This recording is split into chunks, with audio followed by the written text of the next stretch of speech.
चतरा पहुंचे आईजी की अपराध की समीक्षा। आइए देखते हैं इस वीडियो में कि किस प्रकार की समीक्षा उनके द्वारा की गई है। बहरहाल आप देख रहे थे हमारा फेसबुक पेज sikanjournalist@gmail.com। अगर यह वीडियो पसंद आए तो हमारे पेज को फॉलो कीजिए। खूब भर के विनष्टीकरण को लेकर के एक रिव्यू बैठक थी, जिसमें कि मेरे साथ में आईजी बोकारो और एसपी चतरा, एसपी हजारीबाग के अलावा दोनों जिलों के जो खास तौर पर अफीम प्रभावित क्षेत्र हैं वहाँ के पुलिस पदाधिकारी यहाँ शामिल थे।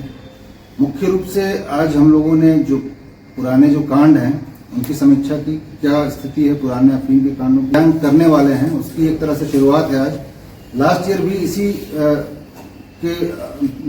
इसी के आसपास के समय में, लास्ट ईयर नवंबर के आसपास में हम लोगों ने चतरा से स्टार्ट किया था विनष्टीकरण का अभियान, जिसमें डीजीपी सर और होम सेक्रेटरी मैडम चतरा आए हुए थे। और उसके साथ हम लोगों ने जो विनष्टीकरण का अभियान शुरू किया था उसका बहुत ही पॉजिटिव रिजल्ट आया था। और पिछले एक साल में करीब 27,000 एकड़ रिकॉर्ड स्तर पे अवैध अफीम की खेती विनष्ट की गई थी। तो हमारा प्रयास है कि इस साल भी हम लोग उसी तरीके से, उसी सिंसियरिटी के साथ में खेती का विनष्टीकरण करें, साथ ही साथ पिछले बार से बेहतर करें।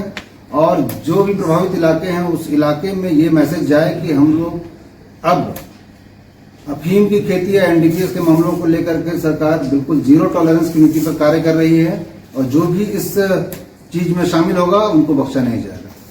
सबसे बड़ी यहाँ पर सिर्फ चतरा की बात नहीं है, बाकी सभी जगहों पर इस चीज को हम लोगों ने महसूस किया है कि नारकोटिक्स से संबंधित जो मामले हैं उसकी गंभीरता बढ़ी है। और इसी गंभीरता को देखते हुए हम लोगों ने ये प्रयास किया है कि बेहतर तरीके से काम करें। जैसा पिछले साल हमने बताया कि रिकॉर्ड लेवल पे विनष्टीकरण किया गया था, इस साल उससे ज्यादा बेहतर करना है।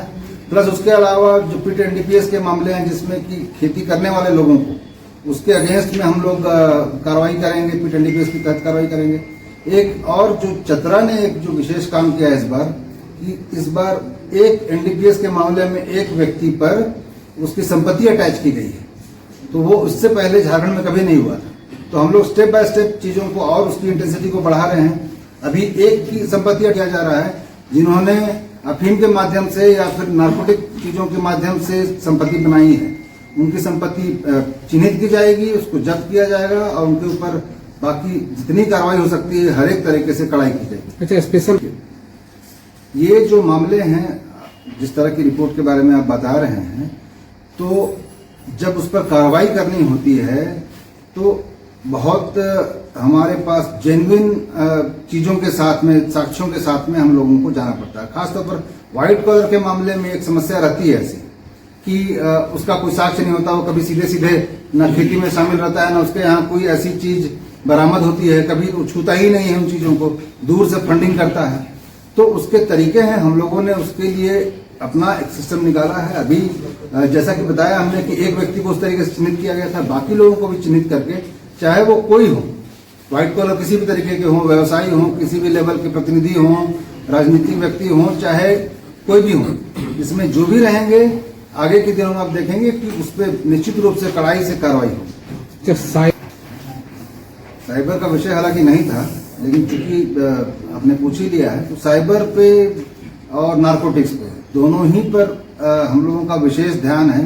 और साइबर के मामले में तो सबसे इम्पोर्टेंट है जानकारी ही बचाव है।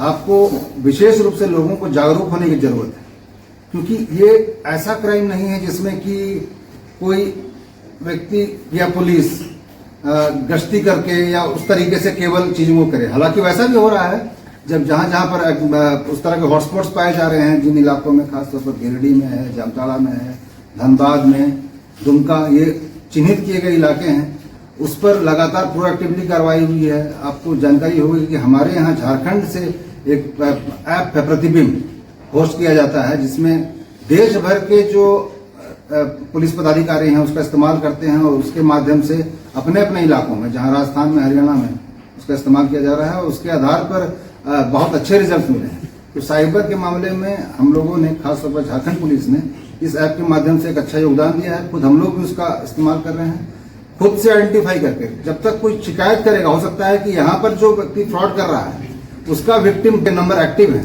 तो उसको जीरोइंग करके वैसे लोगों के अगेंस्ट में साक्ष्य इकट्ठा करके उसको चिन्हित करके उस पर कार्रवाई की गई है, लगातार उसकी मॉनिटरिंग की जा रही है।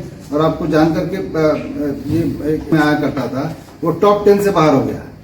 वो प्रोएक्टिव कार्रवाई की वजह से ही ऐसा हुआ। सर आखिर लेकिन पहुंच पैरवी या मोटी रकम के द्वारा कुछ लोगों को छोड़ भी दिया जाता है, उसको लेकर के वरीय अधिकारी क्या एक्शन लेंगे? ये ऐसा बिना किसी वेरिफिकेशन के इस पर हम बोलना नहीं चाहेंगे। अगर कोई स्पेसिफिक मामला हो तो आप एसपी साहब के पास लाएं इस बात को, है ना, तो जरूर वैसे मामलों में कार्रवाई होगी। लेकिन ऐसे वेग क्वेश्चन तो उचित नहीं है। नहीं, कुछ दिन पहले एक प्रभात खबर में भी नहीं तो प्रमुखता से छपी थी सर। चूंकि अब ना आपने कोई नाम लिया ना कुछ कहा, आपने एक सदर थाना का